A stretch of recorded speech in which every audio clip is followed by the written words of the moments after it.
Okay, so Gerry, if I could have you start, and then Juliet will. Okay, thanks very much.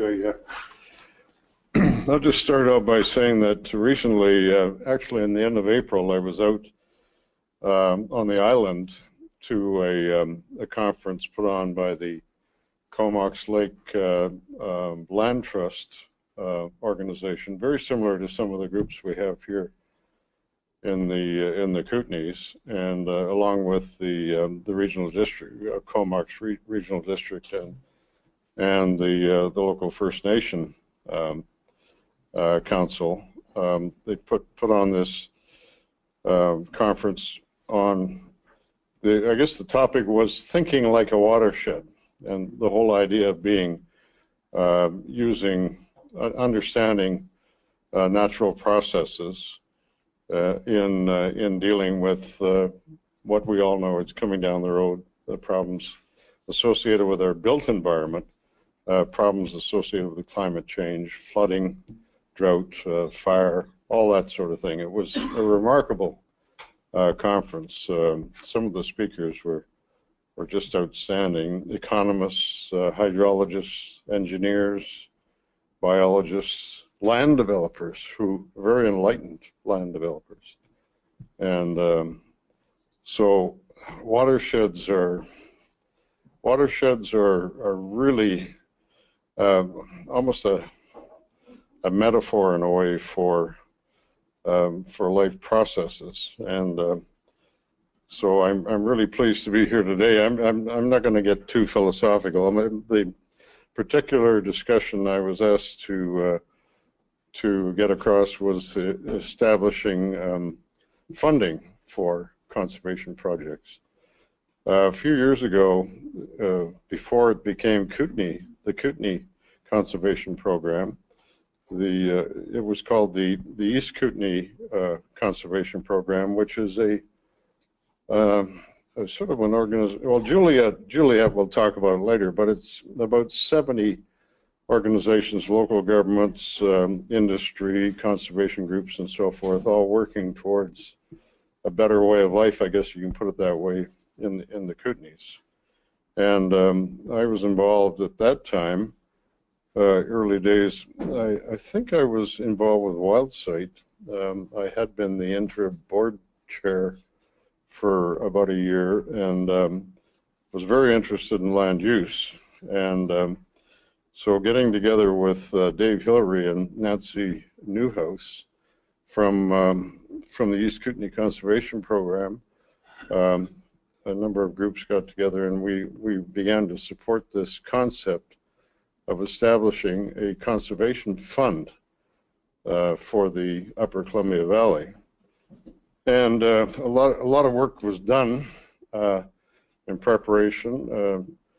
Nancy in particular had inroads with one of the top polling companies in Canada, who gave a little bit of pro bono time and so forth, and a lot of advice, and sent out a poll throughout the Columbia, the Upper Columbia, and found out that about 80% of the people who were contacted would support a conservation fund. So it evolved from there, and eventually became part of the. It was placed as a referendum on the 2008 local government election, at which time I was elected for the first time as a regional district director. And so while we had 80% response in the polling, when it came down to the actual referendum, which was to establish a parcel tax of $20 a year, it squeaked by about 54%. But nevertheless, it went through, and then it evolved from there. So I was really pleased to be involved, or to be elected on the RDEK board, because I was able to along with my colleagues, able to see it through. It took about a year, but Juliet will show you a series of the slides of the projects that have been undertaken, all of which are just really working towards conservation, and biodiversity is a huge part of the program. Hoping to preserve biodiversity in the valley. So the program is supported by the 5 local governments in the Upper Columbia Valley, the municipalities of Canal Flats, Invermere, and the village of Radium Hot Springs, and the 2 electoral areas, electoral area F, which is Fairmont, Windermere, and electoral area G, which I represent, which is Edgewater, Squamish, Briscoe, Wilmer. And the total amount of money collected each year from this $20 parcel tax is about $200,000. So it's not a lot of money, but it's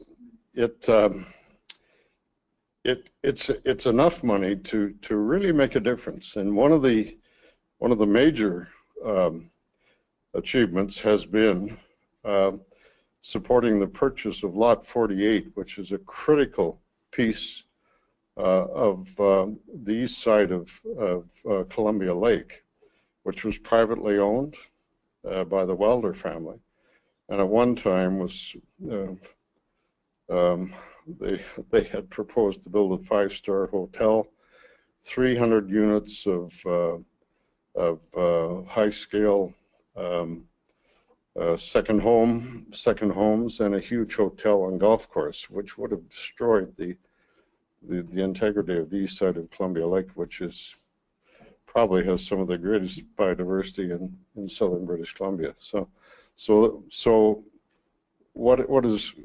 we through the fund have actually put in $700,000, so $100,000 a year for 7 years, and towards the purchase of the property.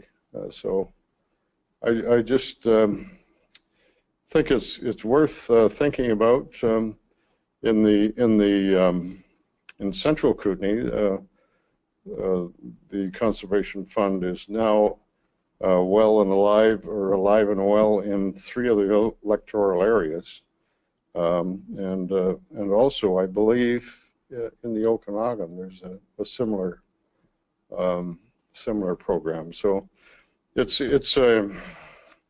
depends on well, not just political will, but just people putting their money where their mouth is, and that's something that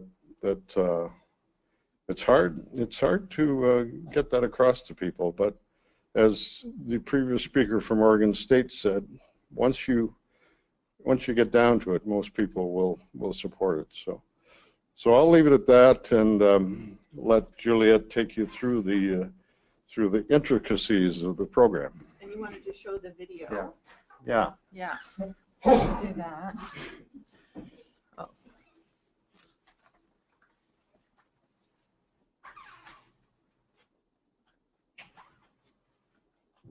Whoops. Yeah, this is a video that we were recognized. The RDEK was recognized at the Union of British Columbia Municipalities as for an award in the environmental work, and we got an award, I guess, 4 or 5 years ago. So we made this video around that time.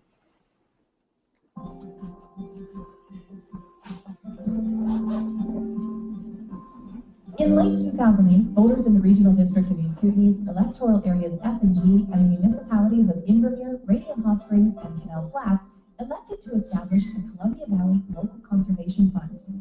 Property owners in participating areas agreed to pay about $20 per parcel per year into a dedicated fund for conservation projects in the Columbia Valley. Since the fund's launch, over $1 million has been awarded to projects that are helping conserve water, wildlife habitat, and significant open spaces. The largest award to date went to purchase District Lot 48, over 50 hectares critical to wildlife, native grasslands, wetlands, and the Tunica Nation. It's the last remaining piece in the Upper Columbia Valley's 7,500-hectare conservation puzzle. While the Conservation Fund is a great asset, its leveraging power is even greater. In the case of District 148, industry and community partners, governments and individuals saw the Conservation Fund's commitment as proof of local support. They then came on board with additional money required to purchase the property. Conserving this property helped resolve a long-standing land use issue for a range of groups that wanted to preserve the area's natural and cultural values. The Kootenay Conservation Program, a partnership of 54 conservation organizations, industry, and government agencies, helps run the fund. They select experts for the Technical Review Committee, which makes funding recommendations to the regional district. This conservation fund was made possible through the dedicated work of various organizations, the regional district of East Kootenay, and Kootenay Conservation Program staff, along with strong public support. The very existence of the fund demonstrates East Kootenay residents' commitment to conserving natural areas in their region and stands as a model for others in BC.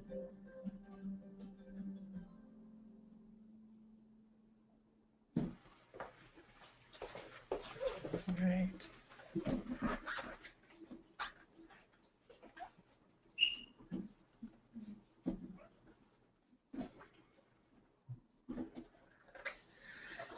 So I'm here also to speak about this idea of more resources and funding for community groups. And I just want to recognize Gerry Wilkie and all the people who were involved in establishing the local conservation fund at the time. It was the first of its kind in Canada. It took a lot of guts and leadership, and they've been recognized for their innovation, leadership, and collaboration in establishing the Columbia Valley Local Conservation Fund. And it's really been a model for other areas to follow. So as Gerry mentioned, the East Kootenay Conservation Program was a key player in that development of the fund, and we are a partnership organization made up of a variety of levels of government, industry, NGOs, and all sorts of other folks interested in conservation. And the Kootenay Conservation Program works in three main areas. And the mandate is promoting private land conservation. So this idea that this is where the development's happening, where the species at risk are, where the pressures are, is private land, and there was no other kind of body sort of taking care of that. So that is the mandate of the Kootenay Conservation Program. So part of that is securement, so actually buying or acquiring land for conservation, and it's our land trust partners that do that, the Nature Conservancy of Canada and the Nature Trust of BC.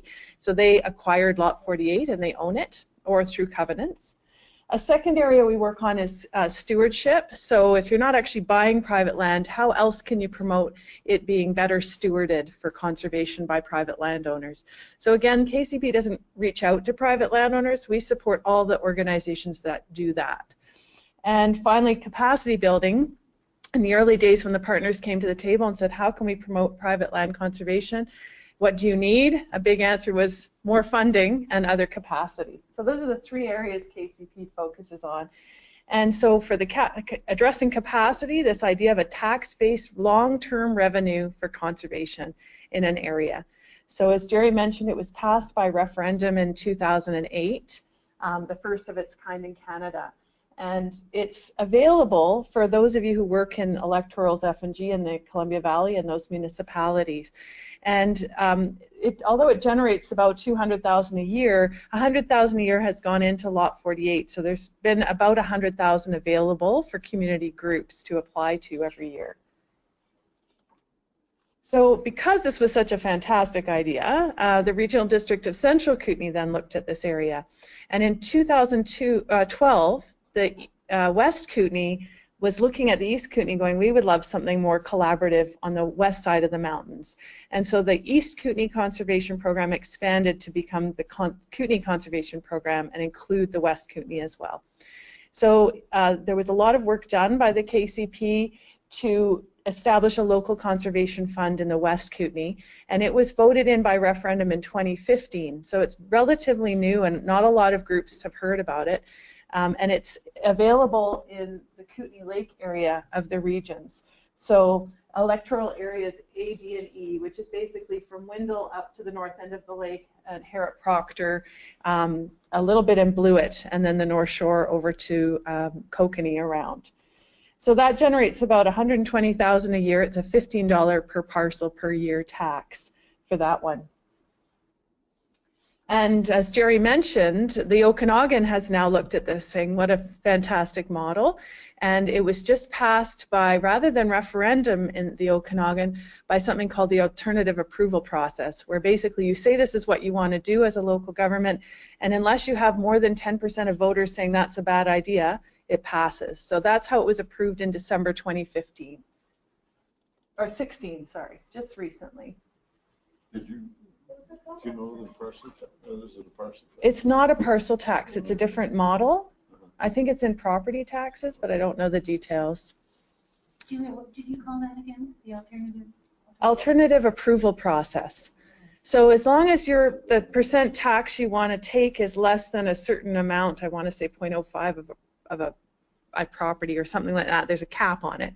If your tax is more than that, you can't use that process, but otherwise you can. So it's these two local conservation funds in the Kootenays have funded a variety of projects, and they include trail building and restoration, invasive plant control, and incentives for farmers to do better works on their lands through the Farmland Advantage program, northern leopard frog introductions in the Briscoe area, and Kootenay Creek or Able Creek restoration that's allowed Kootenay up, a creek that the neighborhood hasn't seen Kootenay running up ever in their memory there. And more importantly to you, it also supports water quality and quantity monitoring work. So this fund has, I think, every year supported the Lake Windermere ambassadors and their work. And it can't, the terms of reference for the fund, it can't be just education and outreach, and it can't be just research. It has to have some applied conservation value on the ground. So it's the work that the Lake Windermere ambassadors are doing to inform local governments, change practices, work with landowners on the lake that is really the action part of that project. And it's also supported the Columbia Lake Stewardship Society in their efforts to become established and do the work that they do there. And in the West Kootenay, there's only been 2 years of the fund, last year and this year. So it's funded osprey monitoring work with the Friends of Kootenay Lake, western toad work at the Fish Bear Lake area, bat work with private landowners who have bats in buildings, and dark woods restoration, which is one of the Nature Conservancy of Canada's large properties. And this year also funded the work that Martin Carver's been leading in Caslo for water quality and quantity monitoring there. So they received $20,000 this year from the Kootenay Lake Local Conservation Fund towards their efforts. So our role is to work on behalf of the local governments and with them in partnership to administer the fund. So a proponent, an organization has a contract directly with the local government, and that's where all the funds go. We have nothing to do with that. But what the KCP does is put out the ad for proposals, receive the applications, form a technical review committee, which is a well-rounded group who does the ranking of the projects, and then prepare the proposed approvals for the regional district, and they make the decision on what projects they'll approve. The other role we have, and we've just done a survey as well, and it was the #1 thing that our members, our partners would like us to continue doing, is trying to expand the local conservation fund.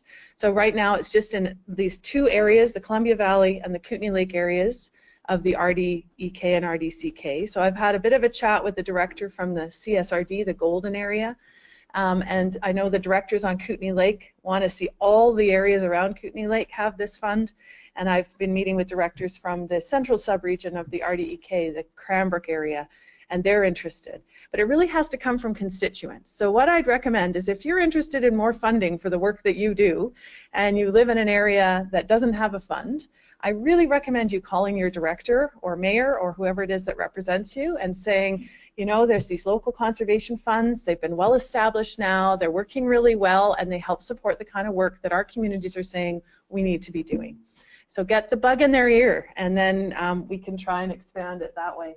It's not something that a director can just say, we're going to have the fund. It has to come from some kind of citizen approval. And so KCP also plays a role in survey work. That costs some money, but we're looking at where we should be doing surveys to. We want to make sure that if we propose a fund, it's going to pass. So we have to make sure we have the buy-in from the groups, and that's one of the roles that KCP plays in that.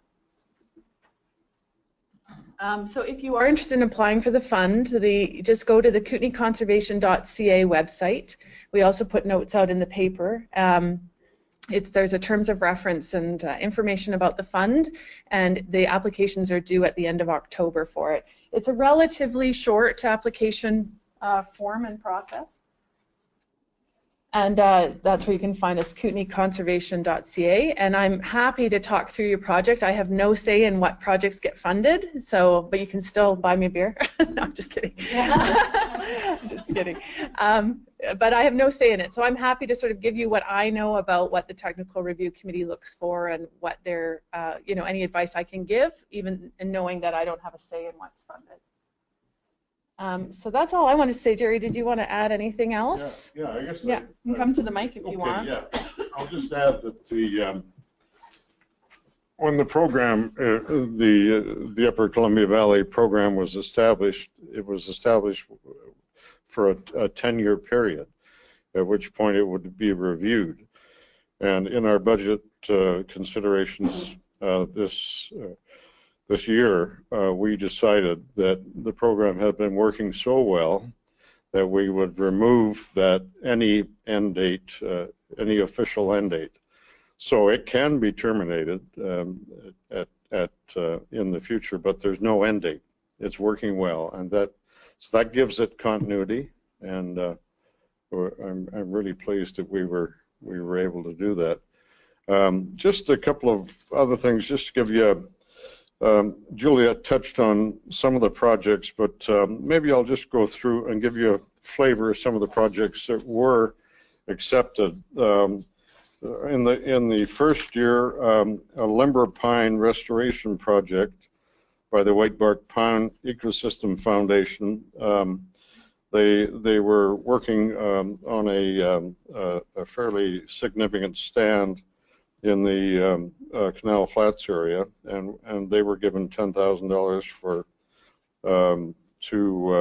for seed collections, seedling propagation, and seedling planting, because this is a blue listed species. Just bear with me here. I just highlighted some of the Boulder Creek diversion project, which was an area of a dryland area just above, on the way to Panorama, just above Invermere, the Toby Benches, which was having significant water problems, a combination of problems over time, and they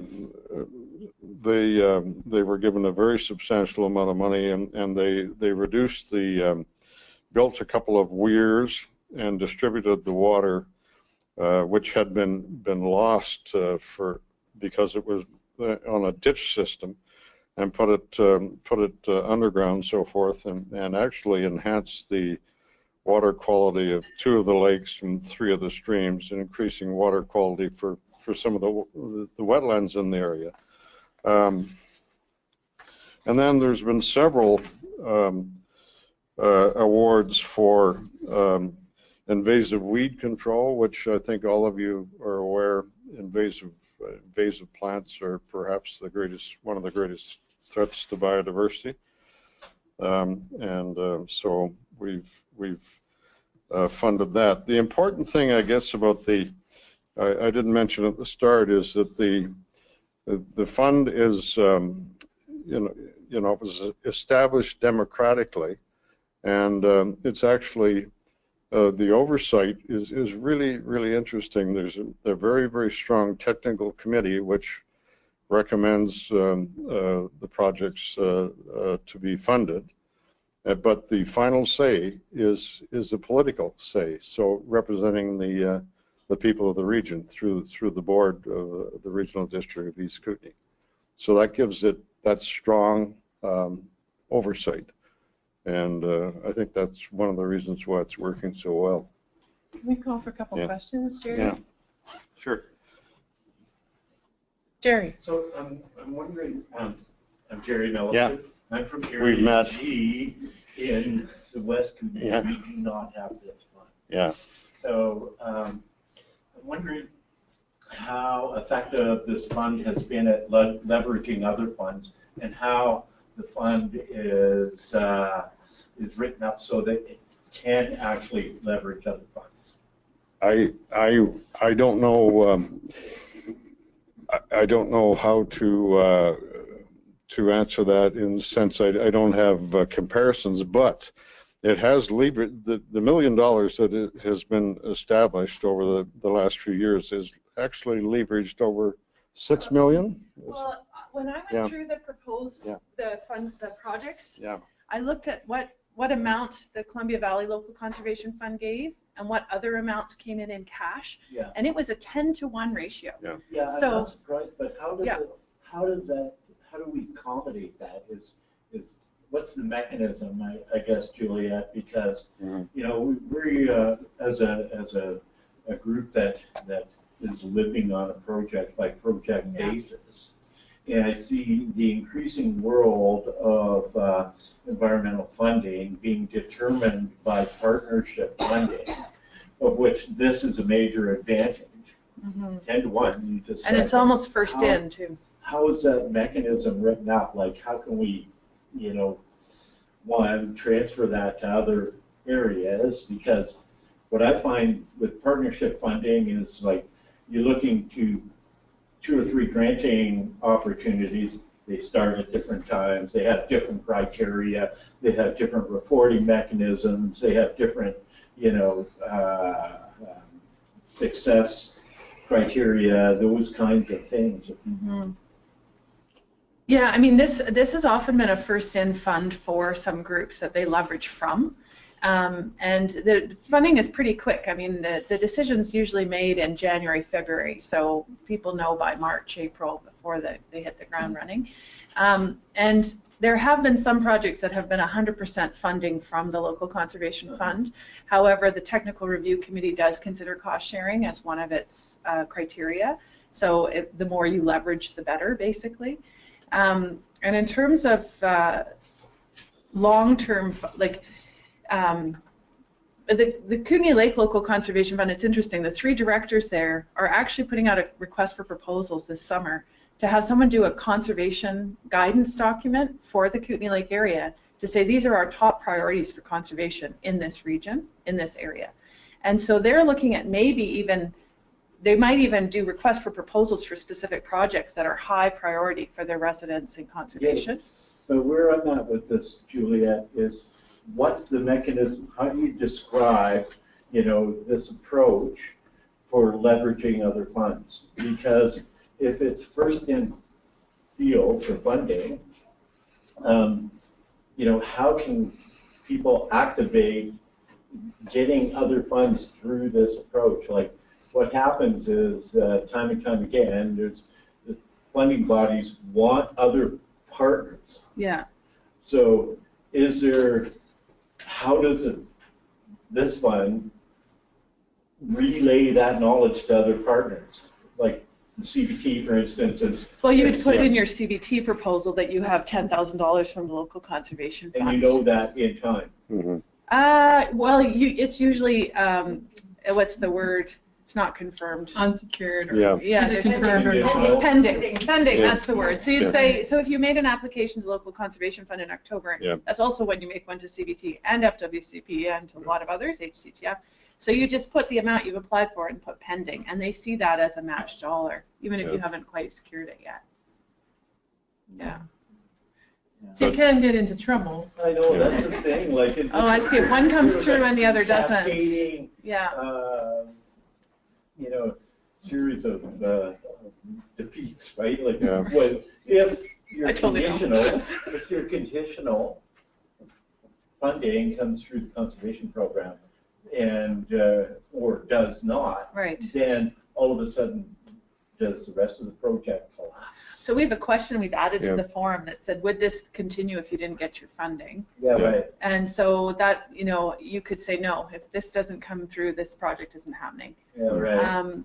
That's not a weighted criteria, but it's an indication of how important this fund is to a project. Yeah, and so where I'm going to with this and lobbying CBT to the same effect is we need to start, you know, these criteria, these entry dates, you know, the reporting mechanisms, all of the above, so that we can build these partnerships with effect, you know, not with these conditional, airy-fairy kinds of conclusions. Well, it's not a bad situation where their deadline is the same. I'm gonna.